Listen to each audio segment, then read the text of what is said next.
resultado que você ainda não tem está atrás da página que você ainda não leu. Hoje eu vou falar um pouco diferente. O resultado que você ainda não tem também pode não estar na sua falta de motivação. Pode estar, sabe onde? No ambiente que você ainda não teve coragem de mudar na sua vida. Bem-vindos ao Clube da Mente de Ouro. Aqui transformamos leitura em resultados. Livro Hábitos Atômicos de James Clear. Estamos estudando a primeira lei de mudança do comportamento que se chama Torne-o Claro. E estamos no capítulo 6, que se chama A motivação é superestimada. O ambiente é mais relevante. Então, a gente está falando de ambiente, né? E hoje a gente vai encerrar o capítulo 6. Hoje é a parte 3, a última parte do capítulo 6, ok? E, com certeza, a última parte do capítulo 6 é a parte mais desconfortável de se aceitar, tá? Vocês vão perceber na leitura. Porque realmente a gente superestima a motivação. Claro, a gente só quer fazer as coisas se a gente estiver motivado, né? Mas a verdade é que o ambiente é o que realmente manda na sua vida. E aí, o livro vai começar falando de um estudo muito simples, porém poderoso. Então, nós vamos para a leitura, como sempre fazemos. Depois eu vou pegar esse conteúdo riquíssimo, fazer um compilado do que é mais importante, só o cerne, só o miolinho ali, só realmente o que o livro está passando de mensagem para nós. E vou gerar uma ferramenta de transformação para você aplicar na sua vida real hoje, assim que você acabar de ver esse vídeo, tá? Então vamos lá. Em um estudo, cientistas instruíram insones a irem para a cama apenas quando estivessem cansados.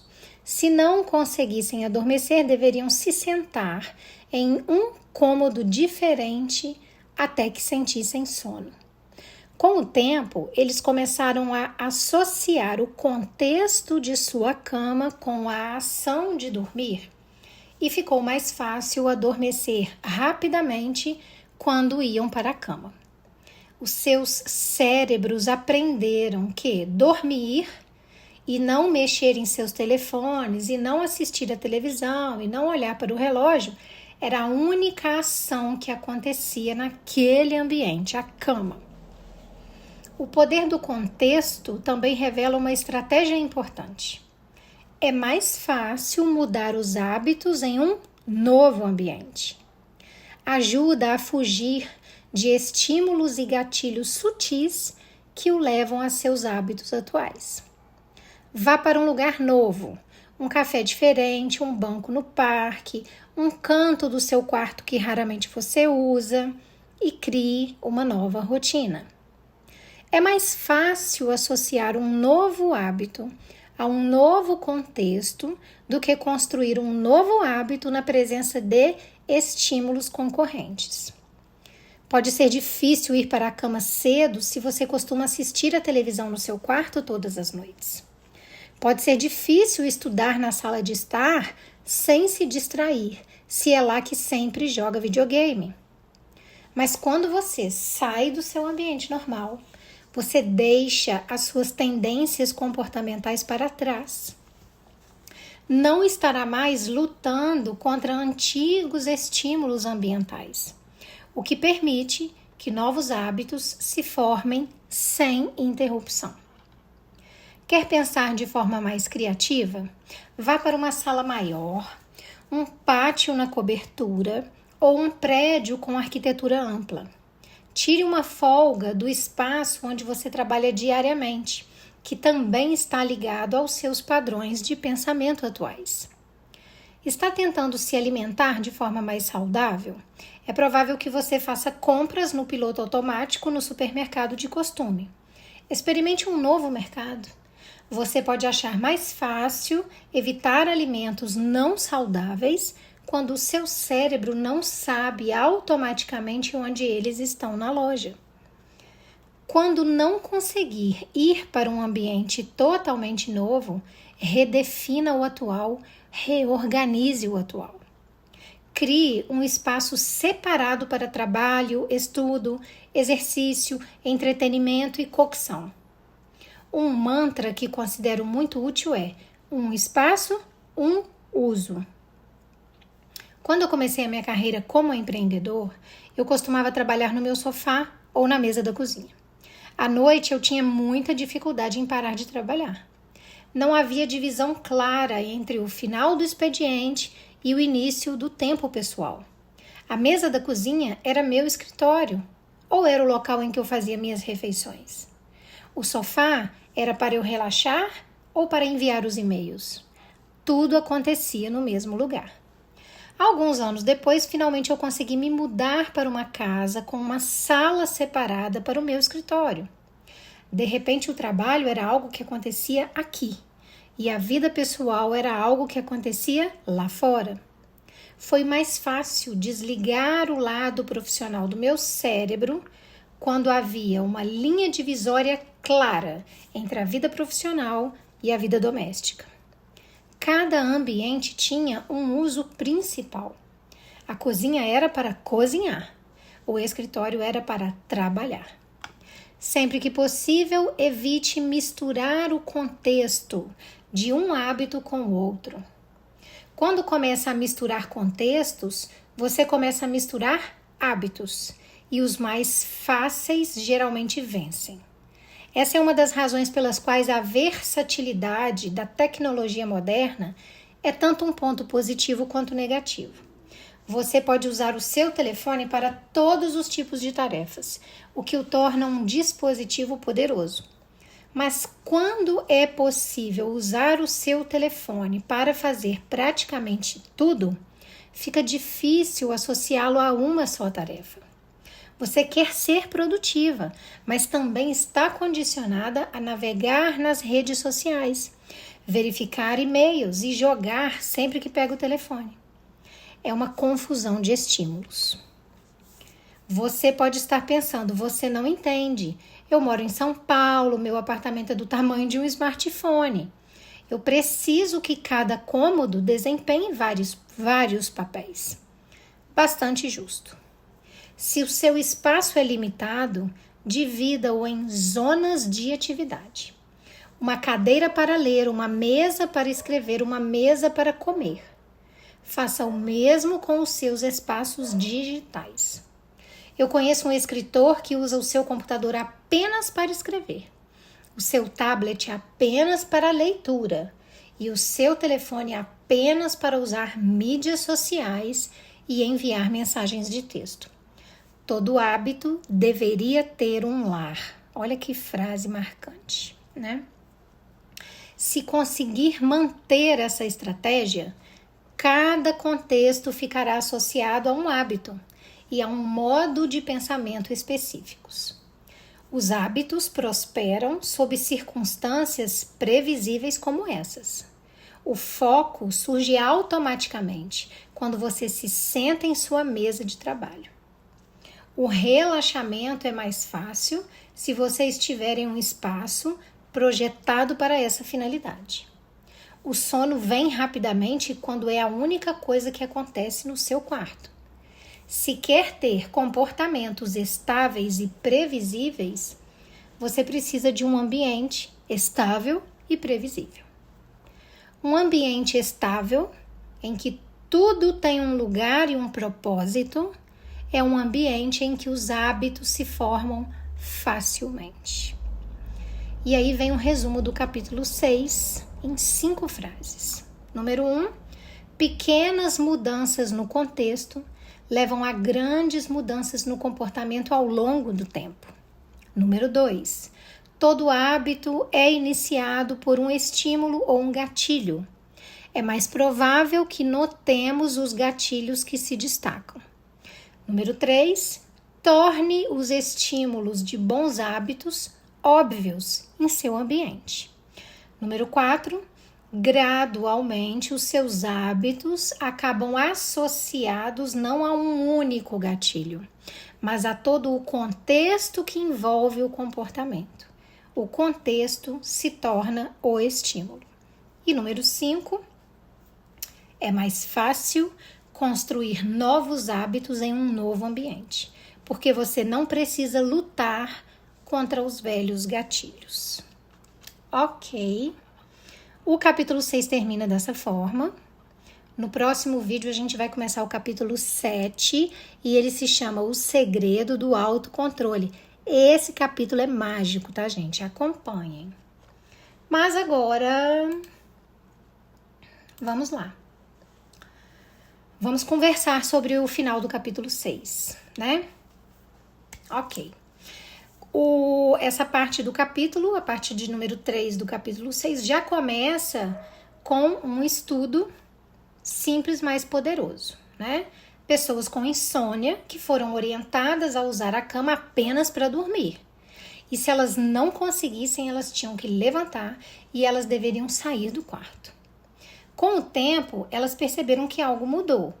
Então, elas perceberam, o estudo concluiu que não foi por força de vontade, foi por associação, né? O cérebro delas aprendeu que cama é igual a dormir, cama não é igual a celular, cama não é igual a ansiedade, cama não é igual a distração.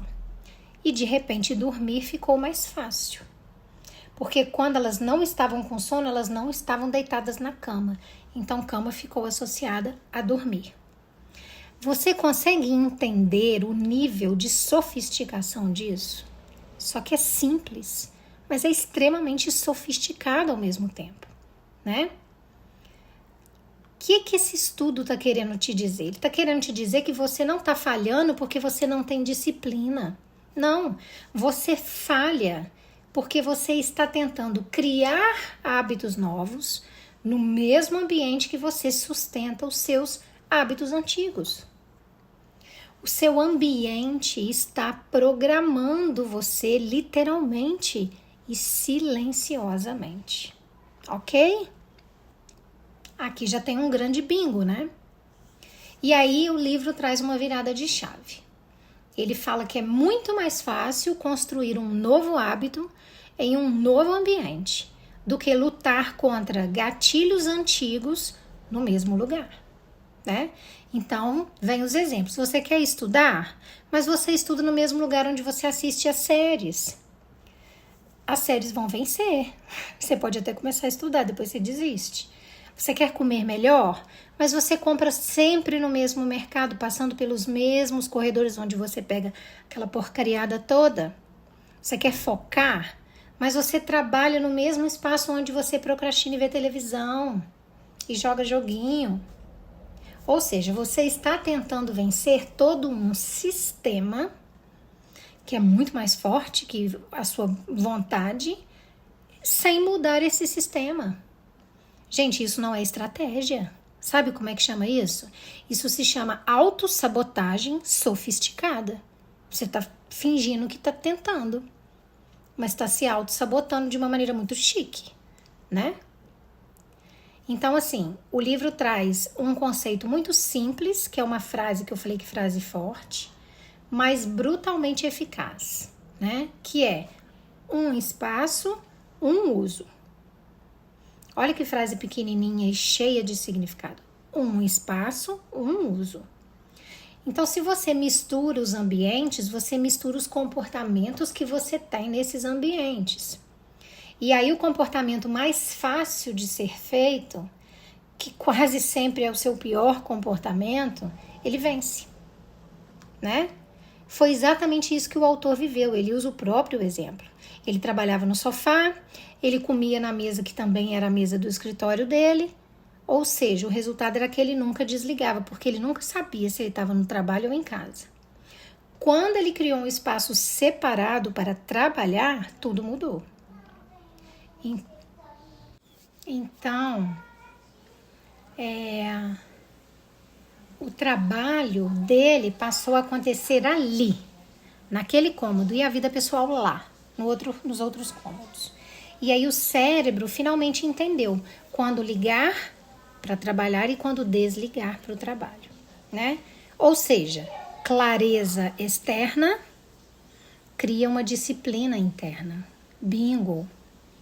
É isso que o livro está falando para você hoje. Clareza externa, clareza sobre os seus ambientes cria uma disciplina interna dentro de você. Agora olha para a sua vida com honestidade. Pensa, onde que você está misturando descanso com distração?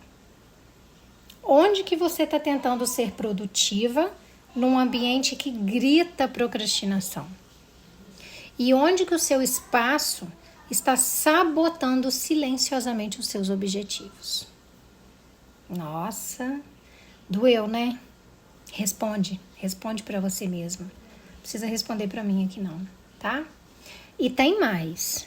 O problema não é só o ambiente físico, é o digital também, principalmente hoje em dia, né?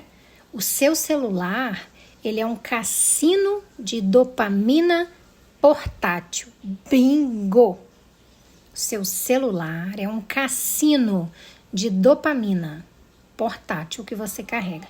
Você pega ele para trabalhar e em segundos você está numa rede social, você está vendo e-mail, você está vendo mensagem. Porque ele não tem identidade, ele serve para tudo. E por isso ele acaba... Entendem? Que ele acaba não servindo bem para nada. Todo hábito precisa de um lar. Olha que lindo. Todo hábito precisa de um lar. Se você não define isso, o caos define por você. Certo? Então, mesmo em espaços pequenos, e isso é importante, tá? Porque a grande maioria vive em espaços pequenos hoje em dia. Mas mesmo em espaços pequenos, você pode criar, sim, zonas. Uma cadeira para ler. Quando eu sentar naquela cadeira, não é que essa cadeira ninguém mais pode sentar. Entendeu? Mas quando eu me sentar naquela cadeira, vai ser para ler o livro. Para eu almoçar, eu vou sentar em outra. Um banquinho, um puff, qualquer coisa. Ok? Naquela mesa ali, eu só vou trabalhar. Quando eu estiver naquela mesa, é só para trabalhar. Quando eu estiver naquele cantinho ali, daquela poltroninha, daquela beiradinha ali, é para pensar, ok?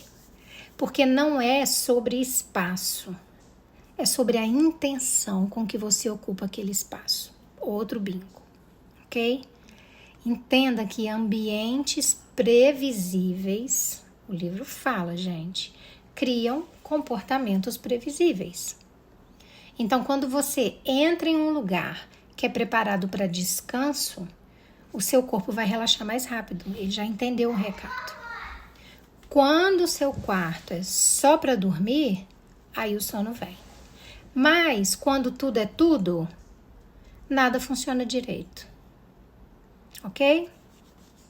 Então agora, pensa aqui comigo. Qual ambiente hoje que mais reforça um hábito que você quer eliminar? Onde que você está dependendo de motivação quando você deveria mudar é o ambiente? Qual espaço da sua casa ou qual rotina que você pode reorganizar sim ainda hoje? E qual hábito seu precisa urgentemente de um lar? Olha que fofo. Você não precisa de mais força de vontade, entenda isso. Você precisa de menos resistência do seu ambiente, porém essa resistência ela é invisível. Na minha cartilha Mente de Ouro é exatamente isso que eu ensino para você. Como você consegue reprogramar não só a sua mente, mas todo o sistema ao seu redor. Porque a prosperidade ela não nasce de um esforço que é isolado. Ela nasce de ambientes que favorecem as decisões certas. Nele você vai aprender a eliminar esses gatilhos invisíveis de sabotagem, a criar espaços que impulsionam a ação e o foco, a transformar a disciplina numa coisa automática, a construir uma vida onde o certo é o mais fácil. Junto ainda vem o cofre dourado da prosperidade, que é um conjunto de exercícios curtinhos e práticos para você conseguir instalar esses novos padrões mentais e ambientais na sua rotina. Então eu vou deixar o link na descrição do vídeo e no primeiro comentário fixado e ficarei extremamente lisonjeada se vocês acessarem. Agora escreve para mim nos comentários. Essa é para responder escrevendo mesmo. Qual ambiente da sua vida você precisa mudar? Mas você precisa mudar imediatamente para que os seus hábitos comecem a jogar a seu favor, para que os seus hábitos tenham um lar e possam jogar a seu favor, ok? Você está no Clube da Mente de Ouro, que você já sabe. Não tem teoria vazia, é vida real. Aqui você não depende de motivação, aqui você aprende a construir os sistemas que funcionam na sua vida. Lembrem-se, pequenas mudanças no ambiente criam grandes mudanças no seu comportamento. Não precisam ser grandes mudanças, porque o contexto, no geral, ele vai virar um gatilho. E aí o ambiente certo, ele vai eliminar essa necessidade que a gente tem de ter esforço constante. E assim você consegue construir uma disciplina real, uma nova identidade e melhora a vida. A motivação, ela falha, mas o ambiente não. Então, se você continuar tentando mudar, sem mudar o seu contexto, você vai continuar no mesmo ciclo. Mas quando você muda o ambiente, o comportamento muda quase que sozinho, ok? O resultado que você ainda não tem, com certeza está atrás daquela página que você ainda não leu. Por isso eu estou lendo ela para você. E hoje eu posso dizer que o resultado que você ainda não tem está naquele ambiente que você ainda não organizou para vencer na vida. Seja no trabalho, seja em casa, ok? Então já se inscreve no Clube da Mente de Ouro, continua comigo, porque o próximo capítulo, o capítulo 7, ele vai ser o ponto de virada que estava faltando. Um beijo grande no coração de vocês.